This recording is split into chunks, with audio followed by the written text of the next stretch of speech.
यीशु मसीह ने कहा था कि जैसा नूह के दिनों में था वैसा ही मनुष्य के पुत्र के आने के दिनों में भी होगा। हिंसा तो वायलेंस तो लोग बहुत लंबे समय से देखते आ रहे हैं। कैन और हाबिल के समय से हमने बाइबल में हिंसा को बढ़ते हुए देखा है, पर नूह के समय का सबसे बड़ा पाप था मनुष्य के डीएनए को खराब करना। अब शैतान ये तो जानता था कि भविष्यवाणी के अनुसार मसीह एक औरत के जरिए जन्म लेगा, पर शैतान ये नहीं जानता था कि वो कौन सी स्त्री होगी जिसके द्वारा मसीह पैदा होगा, और इसीलिए उसने सारी मनुष्य जाति की ब्लड लाइन को, उनके डीएनए को खराब करने के लिए स्वर्ग दूतों को उकसाया और स्त्रियों को करप्ट करना शुरू किया। कई दानवों के बहुत सारे सिर होते थे, कई दानवों के चेहरे उनके पेट के ऊपर होते थे, किसी की आंखें नहीं होती थी, किसी की 10-10, 12-12 आंखें होती थी। उन स्वर्गदूतों और स्त्रियों के मेल ने बड़े अजीब अजीब बच्चे पैदा किए, मनुष्य के डीएनए को खराब किया, और आज भी ऐसा ही हो रहा है। साइंटिस्ट लगे हुए हैं इंसान के डीएनए से छेड़छाड़ करने के लिए कि किसी न किसी तरीके से मनुष्य की उम्र को बढ़ाया जाए, किसी न किसी तरीके से मनुष्य के शरीर को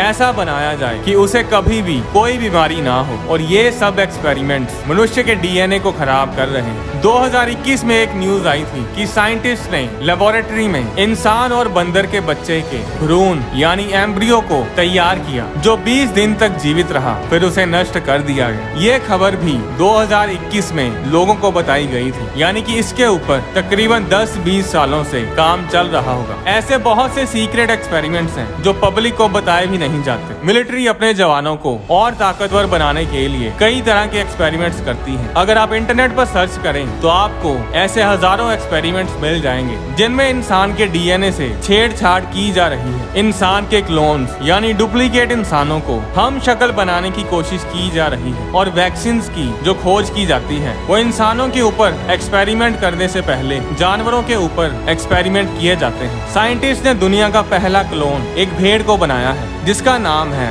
डॉली। साइंटिस्ट ने उस भेड़ को लेबोरेटरी में तैयार किया था, और लैब में तैयार किए उन अंडों को उन्होंने भेड़ के अंदर प्लांट किया, और 5 जुलाई 1996 में उसका जन्म हुआ था। जैसे जैसे टेक्नोलॉजी एडवांस होती जा रही है वैसे वैसे ही हम देखते जा रहे हैं मनुष्य के डीएनए को करप्ट किया जा रहा है, जैसे कि नूह के दिनों में हुआ था। पहले इन्होंने जानवरों के क्लोन्स को बनाया, और बहुत जल्द इंसानों के क्लोन्स की खबरों को भी हम बहुत जल्द न्यूज में देखेंगे। हर एक चीज जो नूह के दिनों में थी वो आज हमारी आंखों के सामने पूरी हो रही है। दुनिया में इतनी बुराई होने के बावजूद भी एक जन ऐसा था जिसने परमेश्वर की आवाज को सुना, जिसने परमेश्वर के वचन के ऊपर अपने जीवन को चलाया। इब्रानियों की पुस्तक अध्याय 3 उसकी 15 आयत में लिखा, यदि आज तुम उसका शब्द सुनो तो अपने मनों को कठोर ना करो। नूह प्रचार करता रहा कि अपने पापों से तौबा करो। वो लोगों को बताता रहा कि लोगों के विचार और काम बहुत ही बुरे हो चुके हैं और उन्हें अपने जीवन को बदलने की जरूरत है, पर लोगों ने उसकी बात नहीं मानी, उसके प्रचार की ओर ध्यान नहीं दिया। क्या आप जानते हैं कि आदम और हवा का असली पाप क्या था? वो अपने आप में जज बनना चाहते थे। वो ये तय करना चाहते थे कि क्या सही है और क्या गलत। जब नूह लोगों को बताता होगा कि शादी से बाहर सेक्स करना पाप है, लड़के का लड़के के साथ और लड़की का लड़की के साथ शारीरिक संबंध बनाना पाप है, ये गलत है, तो लोग उसकी निंदा करते होंगे, उसका मजाक उड़ाते होंगे। 120 साल तक नूह उनको बताता रहा कि चोरी ना करो, झूठ ना बोलो, तुम पर परमेश्वर का न्याय प्रकट होगा। फिर भी लोग पाप करते गए और उसकी एक ना सुनी। 120 साल तक नूह उनको बताता होगा कि एक ही रास्ता है, तौबा कर लो, परमेश्वर के पीछे हो लो, पर लोग मूर्ति पूजा करते रहे, अपने हाथों से अपने भगवान बनाकर उनकी पूजा करते रहे। जिस सूरज को परमेश्वर ने बनाया उसी सूरज को भगवान बना बैठे। जिन चांद सितारों को परमेश्वर ने बनाया उसी को अपना भगवान बना बैठे। किसी चीज को नहीं छोड़ा, यहाँ तक कि लोगों ने पेड़ पौधों को भी नहीं छोड़ा, पानी को भी नहीं छोड़ा, हर चीज को भगवान बना दिया, जानवरों को भी नहीं छोड़ा, और तो और उन्होंने पत्थरों को भी पूज डाला। जब नूह उनको बताता होगा कि छोड़ो इन हाथों के बनाए भगवानों को, जिंदा परमेश्वर के पीछे हो लो जिसने हमें बनाया है, तो लोग उसका विरोध करते होंगे, उसकी बुराई करते होंगे, उसका मजाक उड़ाते होंगे। आज भी यही कुछ चल रहा है। आज जब लोग प्रचार को सुनते हैं कि सिर्फ यीशु मसीह ही रास्ता है, यीशु मसीह ही सच्चाई है, और सिर्फ यीशु मसीह ही जीवन है, और कोई भी यीशु मसीह को स्वीकार उद्धार किए बिना स्वर्ग नहीं जा सकता, पिता परमेश्वर के पास नहीं जा सकता। अगर आपने यीशु मसीह को अपना उद्धारकर्ता ग्रहण नहीं किया है तो आप उद्धार नहीं पा सकते, आप मुक्ति नहीं पा सकते, आप स्वर्ग नहीं जा सकते। आज कुछ लोग ऐसे भी हैं जो इस सच्चाई को जान चुके हैं और यीशु मसीह को अपना उद्धारकर्ता ग्रहण कर चुके हैं, पर फिर भी अपने पुराने जीवन को पूरी तरह छोड़ते नहीं हैं, अपनी पुरानी चीजों को पकड़े रहते हैं। हो सकता है उन्हें लोगों का डर हो सकता है उन्हें अभी भी कोई डाउट हो। या तो आप कश्ती के अंदर हो सकते हैं या फिर कश्ती के बाहर, या तो आप स्वर्ग में होंगे या नर्क में, इसके अलावा कोई और जगह नहीं। नूह के समय में कुछ लोग ऐसे भी होंगे जो कहते होंगे कि हमें पता है कश्ती कहाँ है, बोट कहाँ पर है, जब जल प्रलय आएगी तब हम भागकर कश्ती में चढ़ जाएंगे। आज भी ऐसा ही है, आज भी लोग यही सोचते हैं कि हमें पता है जीवित परमेश्वर कौन है, जब जजमेंट आएगी या जब मैं मरने लगूंगा, जब अंत आएगा, जब हम उसे बादलों पर आता देखेंगे तब हम दौड़कर चर्च चले जाएंगे या फिर हम उसी समय तौबा कर लेंगे और यीशु मसीह को उद्धारकर्ता ग्रहण कर लेंगे। पर मेरे भाई मेरी बहन, जब जजमेंट आएगी, जब अंत आएगा, तब पता भी नहीं चलेगा कि कब अंत आ जाएगा। उत्पत्ति अध्याय 7 उसकी 11 आयत में लिखा, जब नूह की अवस्था के 600 वर्ष के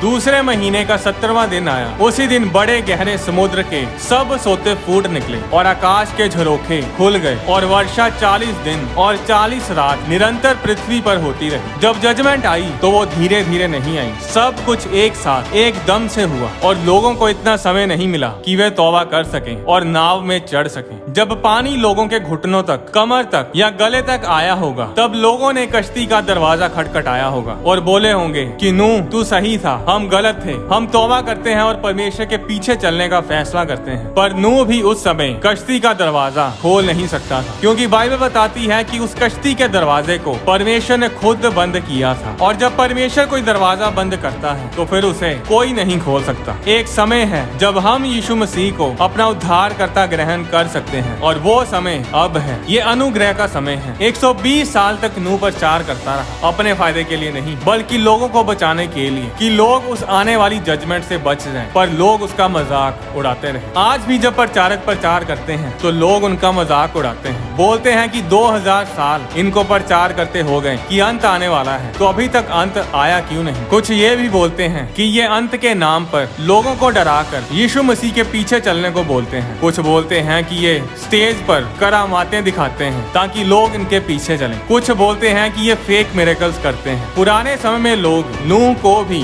ढोंगी, झूठा, फेक बोलते थे, पर जब फ्लड आया, जजमेंट आई, तो सब के सब नाश हुए। यीशु मसीह ने कहा कि जिस तरह नूह के दिनों में था और जिस तरह लूत के दिनों में था, जब सब कुछ वैसा ही हो जाएगा तब अंत आ जाएगा, तब यीशु मसीह अपनी कलीसिया को लेने के लिए आ जाएंगे। आपको ये जानकर बहुत हैरानी होगी कि वही पाप, वही बुराइयां, बल्कि उससे भी घिनौने पाप आज हमारे समय में दुनिया में हम देख रहे हैं। आने वाली वीडियो में मैं आपको बताऊंगा कि शैतान औरत से क्यों डरता है, एक औरत को ही परमेश्वर ने क्यों चुना कि उसका बेटा मसीह उसके द्वारा जन्म लेकर इस धरती पर आए। अगर परमेश्वर इतना ही शक्तिशाली है तो फिर परमेश्वर खुद ही सब कुछ ठीक क्यों नहीं कर देता। क्या रैप्चर महाक्लेश से पहले होगा, बीच में होगा या महाक्लेश के बाद होगा? स्वर्ग दूतों को काम पर कैसे लगाएं, प्रार्थना का रिजल्ट कैसे लें? अगर ये वीडियोस आपके लिए आशीष का कारण है तो इन वीडियोस को बनाने में आप सपोर्ट जरूर करें। आपकी डोनेशंस हमारी हेल्प करती हैं कि हम इन वीडियोस को ज्यादा से ज्यादा लोगों तक पहुंचा सकें। परमेश्वर के वचन से जुड़े गहरे भेदों की वीडियोस को देखने के लिए होली स्पिरिट प्रोडक्शंस चैनल को सब्सक्राइब करें और साथ ही बने